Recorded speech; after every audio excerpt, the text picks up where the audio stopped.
Another place says you have to have fear. I don't mean to be scared. It means you have to have awe for them.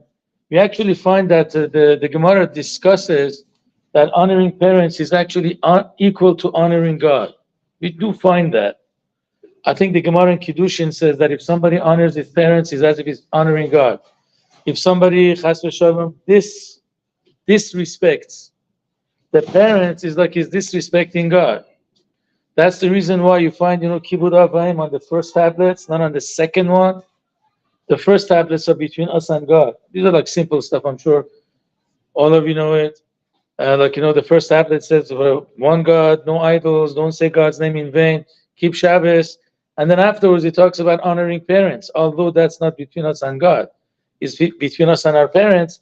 So the Gemara says, because that's equal to honoring God himself. The reason for that, the Mefarshim say, based on the Gemara, because there are three partners in the birth of a child. Father, the mother, obviously, and then God blows the neshama in him. So you have three partners. If you disrespect one of the three partners, it's like you disrespected all three. So if you respect one of them, it's like respecting all three of them. That's why it's equal. That's one of the reasons given. Another reason that actually we have Sefer HaChinuch saying it, you see, the goodness that God gives us, we don't see with our eyes. I don't see God. We were taught, our brains tells us there must be a creator, but I don't see God. Many people deny that and have a wonderful life, seemingly. But parents that give us whatever we need, we see with our own eyes. So if somebody doesn't appreciate what the parents give him, although he sees them, most probably he won't appreciate what God gives him either, because he doesn't see God. That's the logic that Sefer HaChinuch uses it. Be'ez Hashem, we're going to go into actually two parts. We'll try to make it very quick. What is the reason actually behind honoring parents? So the Chinuch writes down, I'm sure a lot of you know, and he guesses, why do you have to honor your parents? It's her job to raise me because she brought me to the world. So why should I respect you? You're doing your job. There was actually a case brought down to Supreme Court.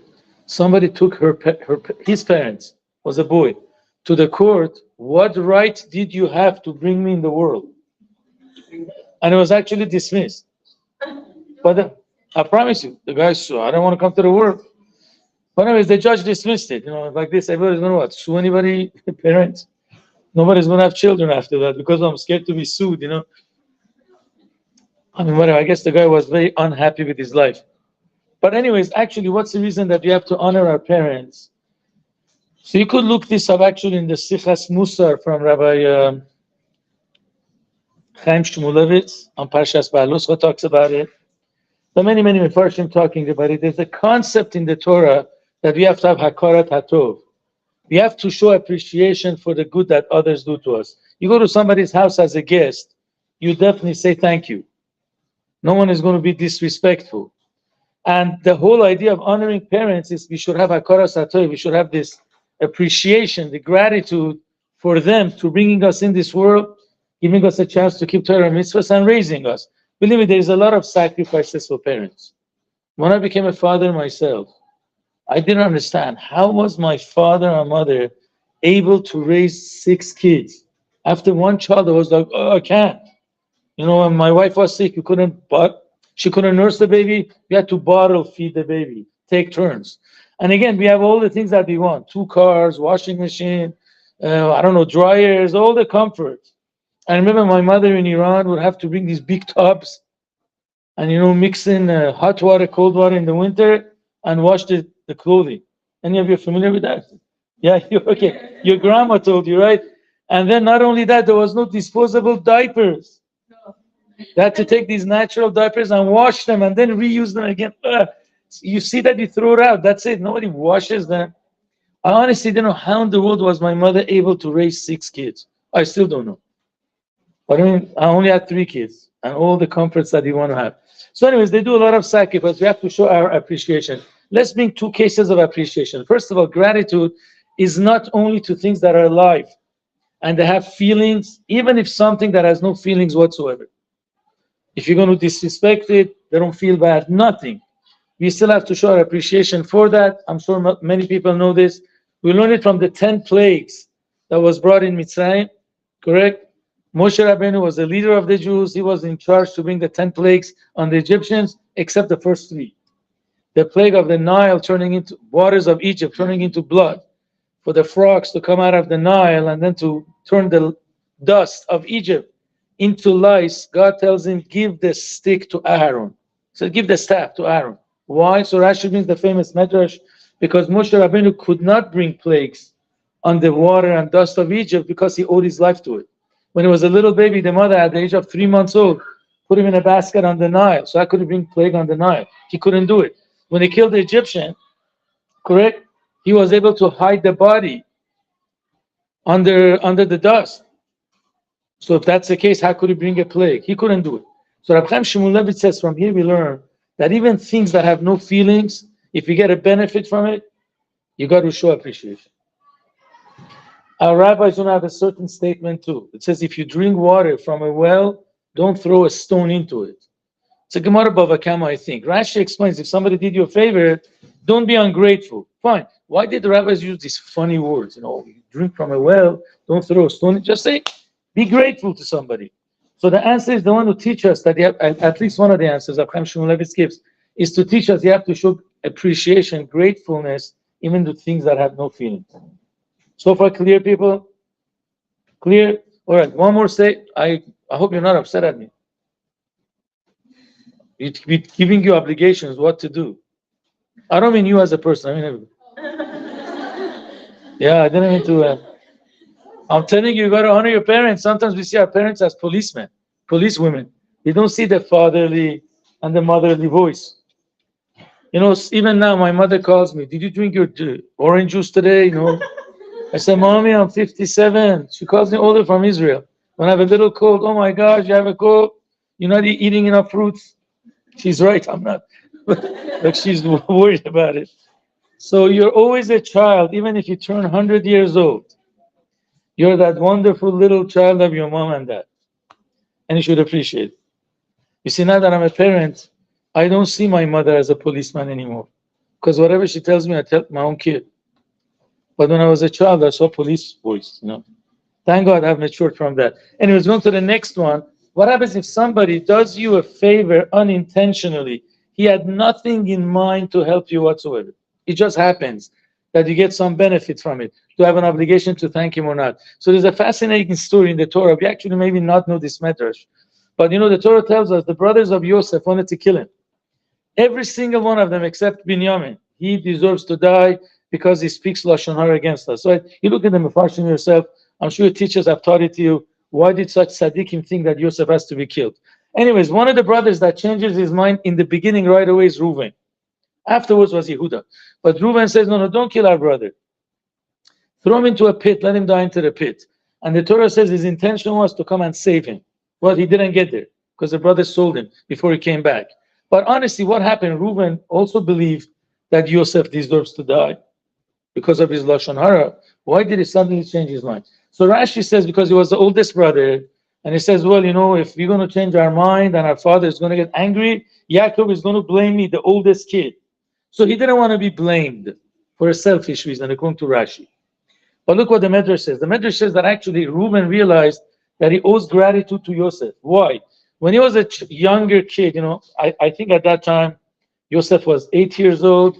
So I would imagine 7, maybe 15 or 16, that's how old Reuben was. When Rachel dies, right? So he goes and moves the bed of Yaakov to Leah's tent. As you know, Yaakov has 4 wives, so where is his bed? Where does he sleep? His bed is in Rachel's room, because that's the most beloved wife. That's what our intellect says. So now when Rachel dies, where should his bed go? Makes sense to the second wife. Should go to Leah's tent or Leah's room. Yaakov doesn't do that. He puts it in Bilhah's room. The maid, the servant of Rachel.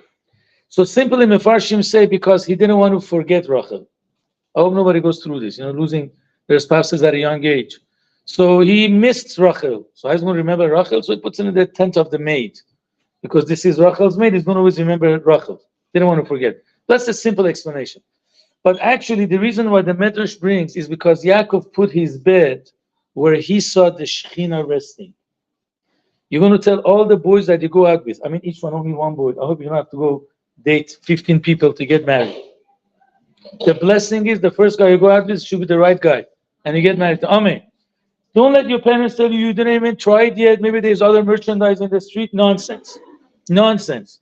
That's what a lot of people tell me. Well, your daughter is only 19 years old. Maybe there's better people. Yeah, maybe. But maybe there is no better people. But anyways, when you go on a date, you tell that. The Gemara says that when a guy gets married, his wife brings the Shekhinah into the house. Honestly, that's the merit that you people have. Right? I always tell the boys, when you're going to become a human being, you're only half because you're not married. You're only half human being. These are the jokes that I tell boys. The girls, we can't say that. You're going to be offended. But anyways, so you're going to tell that to your chasans in the future, you actually bring the Shekhinah into the house. So Yaakov had a perception. He could see because of which wife the Shekhinah comes into the house. So obviously Rachel was the righteous, the tzaddikus. I don't have to explain it. Somebody that actually gives the secrets under the chuppah to his sister and is going to lose her own husband. Nobody bigger righteous than that. But now that Rachel died, Yaakov perceived that the Shekhinah has gone to the tent of Bilhah. Reuven, being a teenager at that time, didn't see this. He thought it's a disrespect to the mom. So therefore he moved Yaakov's bed and he put it into Leah's room. That was actually a disgrace and a disrespect, not only to Yaakov, but even to God himself. He disturbed the Shekhinah. That's why Reuven felt so bad afterwards and he was fasting. And there's actually hints in the Torah for that. When Yaakov refuses to give a bracha to Reuven, it says, because you were so hasty, as chilalta yitzui Allah, you were disrespectful, you desecrated the one who went on my bed. Who else went on his bed? Only he went on his bed. He meant the Shekhinah who was on top of his bed. All right? So Reuven thinks, because I did this sin, I'm not part of the 12 tribes anymore. He thought he's like Ishmael and he's like Esau. Jews will come from the other 11 tribes. Especially that Yosef is going to divide into two. I don't know if you knew it then. So he's not part of the Jews. Now you have Yosef, guys. Look at this. Yosef was 8 at that time. Now he turns 17. That's when he's sold. So we imagine he had the dreams when he was 16. 8 years goes by, and Yosef tells the brothers, I have a dream that 11 stars are bound down to me. I have a dream that what? The sun and the moon and whatever, he was making the bundles are bound down to me. Who are these 11 stars? Who are the 11 bundles? His brothers.